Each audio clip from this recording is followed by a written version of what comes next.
Good morning. It's a very cold day today, and I just found out I'm quarantined, so this is the workspace I'll be coming to you from for the videos, because good thing I had this stuff at home, right? I just want to give a shout out to those that are really active in the classroom. It makes my heart really happy. Monica took our stitch last week and turned it into several hearts. She shared that in the classroom. Go check it out. We have Luke. He's ready for more than one stitch a week. I'm going to teach you guys more than one stitch now. You guys are really doing great. Sophia's checked in with me. Let's see. I might have forgotten anyone else, but Isabella's checked in with me. Just leave me a comment in the classroom so that I know that you're with me.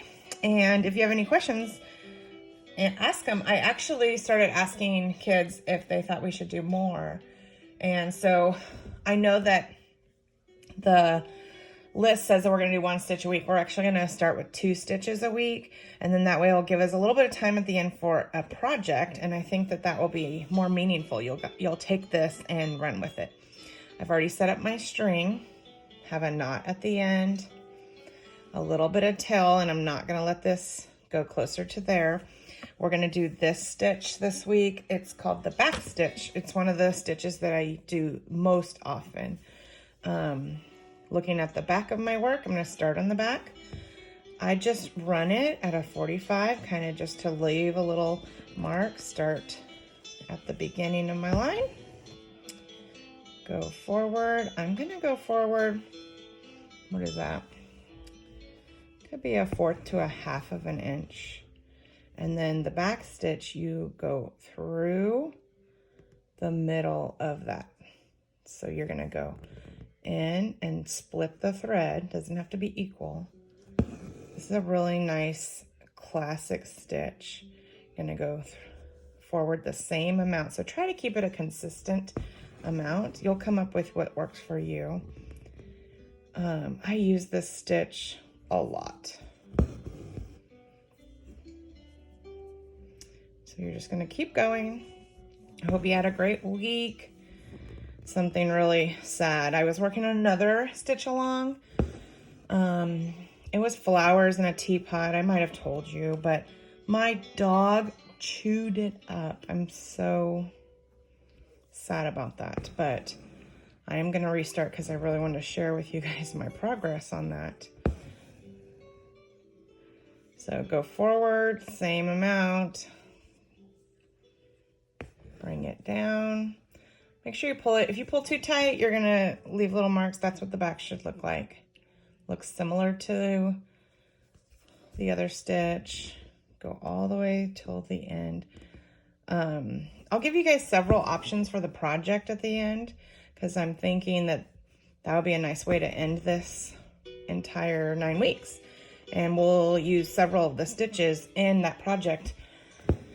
I don't know about y'all, but Among Us is so popular in my class, no matter what age range. I don't know if you play that game, but my kids do play it. All right, this is a great cold winter rainy activity. I don't know about you, but I'm going to experience the coldest temperature that I've ever experienced in my life. All right, we're almost done with this one. Keep going. If you're wondering how to share pictures with me in the classroom, I'm pretty sure that you have to put them in your Google Drive to share them. I really like the way this stitch looks. Looks really pretty. That's why I use it so often. The next stitch we're going to work on is the stem stitch. So that one I don't use very often, but they say it's great for outlining and lettering. So there's that one. I use the full 6 strands with this. I'm going to turn it over and tie it. So I'll go over, I'm going to go over the way I usually tie it, and you can practice this way. And if it doesn't work for you, we'll go back to the other way.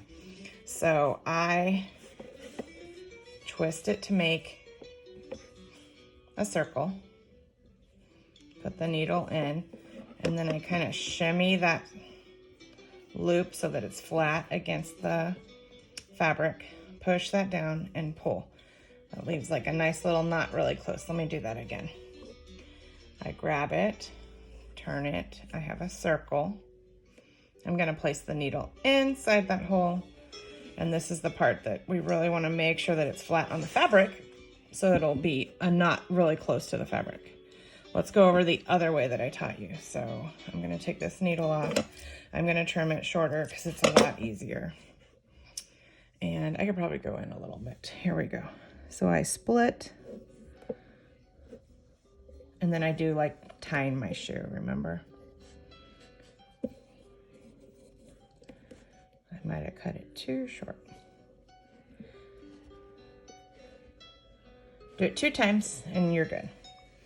I trim off the edge. If you don't trim off, sometimes the next stitch might grab it and pull it into the front. All right, we're gonna test my ability to thread the needle on film. Let's see. I like to change colors. That way it's not so boring. Even though this whole project right now is just the beginning, it is kind of boring. We're gonna try this color. Let's see. Actually, I'm gonna go darker so that y'all can see it better. This embroidery thread is really neat, especially for things that you want them to change colors, because it changes from different values of that red. All right, I trimmed the edge, made it nice. I know. I always put this in and make it wet, but I'm gonna show you a different way in case I'm still gonna do that. But if you don't like that idea, you can just rock your fingers back and forth. You want it to be very, very flat.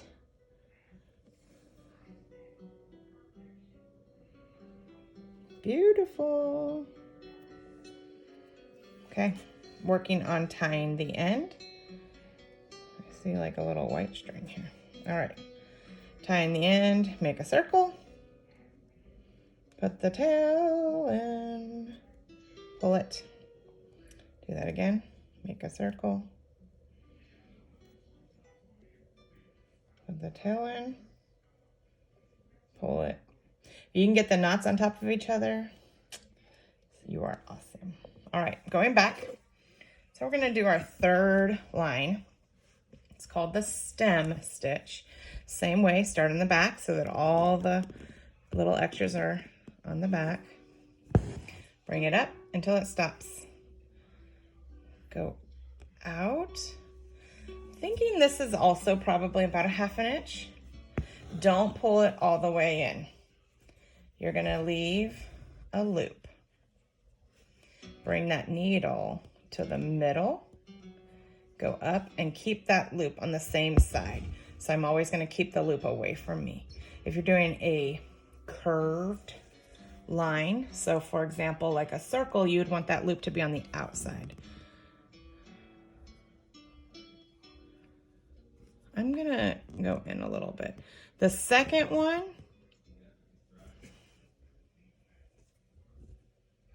uh-oh, do you see what I did wrong here? I'm doing this wrong. If I would have pulled that, it would have made a mistake. That's very, very common, and it's okay. All right, out the front, in the front. My same instructions. I'm gonna go down in, pull it, leave the loop again. This time I'm gonna take my line all the way to where that last stitch stopped.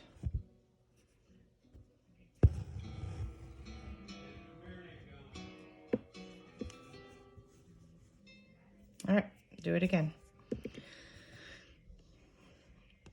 When we do our project, it will be easier because we will use these stitches in different ways.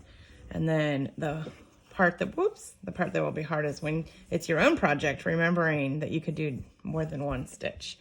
Sometimes we get stuck and we just do the same thing over and over. Go forward a little. Leave a loop, go back to where that last one Put the loop on the same side. My side is away from me. Go forward a little bit. Leave that loop.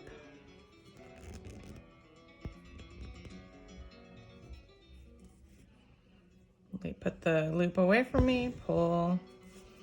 Should start to look like this. These looked very similar. So we're learning 2 this week that look very similar. They say that this one's great for lettering and outlining.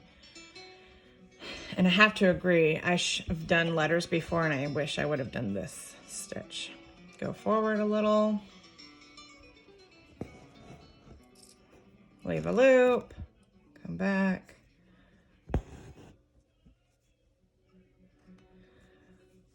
I hope you guys have had a good week. Today is actually Valentine's Day.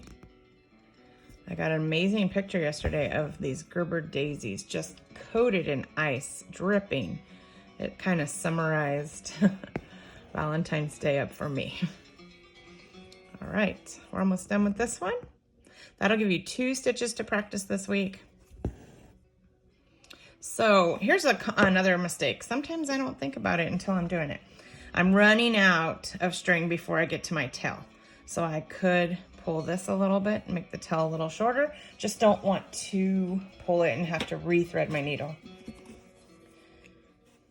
See my extra needle hanging out on the side? A good idea to store your needle is to lock it into your thread like that. So when I'm finished, I'll show you that.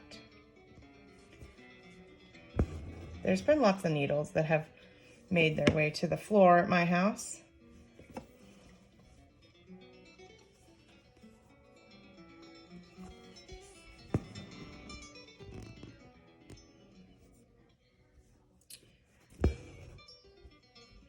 Couple more, we'll be done. Next week's the French knot. That one's going to be a great one to learn for, I don't know, the middle of flowers look really good because it adds a nice texture. Eyes, if you have little tiny eyes that you want to add to like an animal, the French knot's great.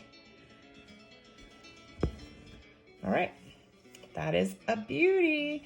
Now I'm out the front. I cannot tie this on the front. That would ruin the front, the masterpiece. We're gonna put it back in, out the back, and then 2 times we have to knot it. I'm gonna go to my favorite way, just because I had been practicing it way too long. I like that it has the needle as part of it. I just take this, grab it so that your thumb is away from you.